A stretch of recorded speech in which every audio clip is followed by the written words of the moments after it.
The revolutionary movement in Mindanao has advanced during the U.S. Arroyo regime and will further advance in Noynoy Aquino's term.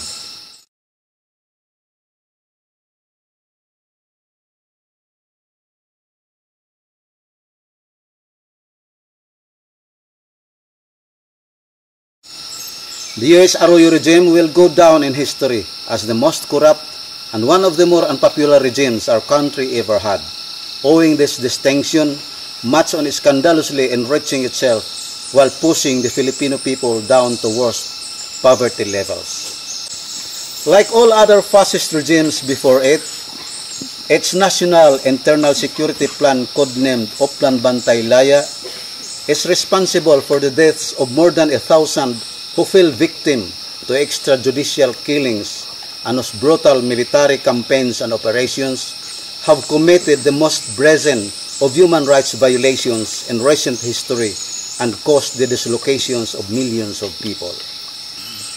As EU's puppet regime, it has been overly compliant in overseeing and ensuring the unhampered imperialist plunder of our natural resources, resulting in the degradation and devastation of our environment.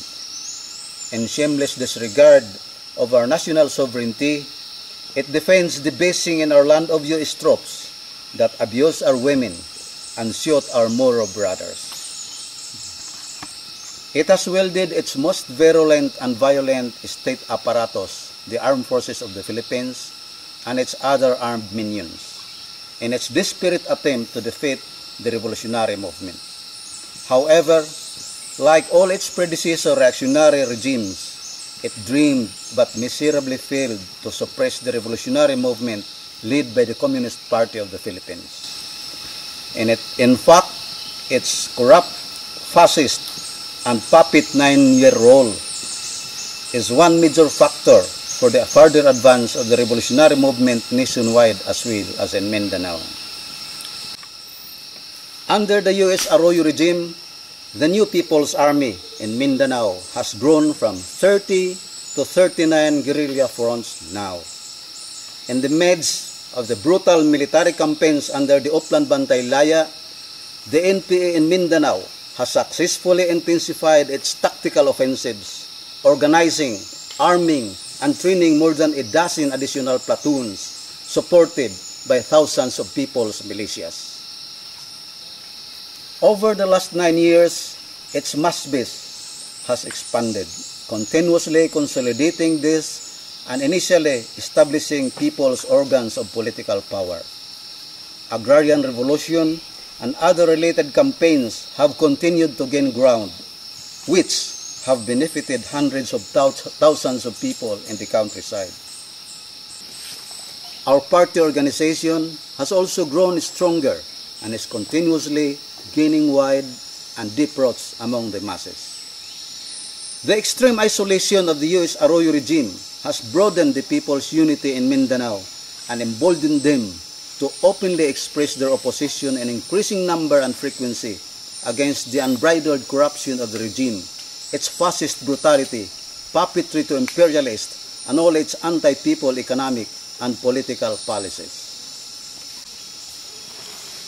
The euphoria and the hope offered by the incoming Noynoy Aquino era are not enough to effect basic change to the semi-feudal and semi-colonial character of the Philippine society, because the Aquino regime is basically no different from all other previous reactionary and puppet regimes. We have once witnessed how our people's hope and dreams for genuine land reform, national industrialization, better life, and the end of corruption during the previous administration of Noynoy's mother, the late Cory Aquino, ended in utter frustration with promises unfulfilled.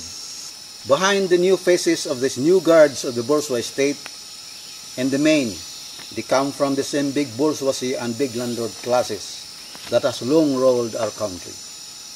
Catapulted to victory through a high-tech poll process attended with irregularities, they are expected to promote and protect the interests of the ruling classes, including those of their imperialist masters. In fact, The new administration is evasive on the issue of genuine land reform and national industrialization, and silent on U.S. imperialist incursion in both our political and economic life.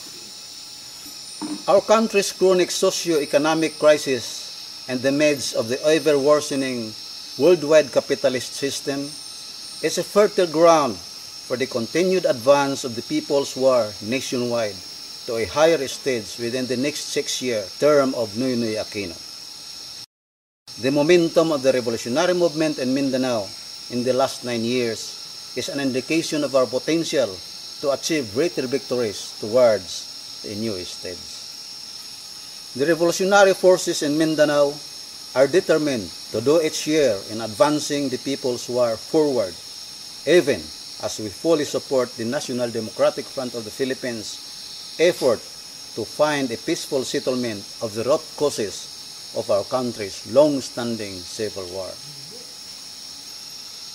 Should the new administration choose to resolve our social conflict mainly by unsheathing the swords of war, as the late Cory Aquino did, it will come down in history as just another regime that dreamed but failed to stave off the revolutionary fervor of the masses demanding for national liberation and new democracy.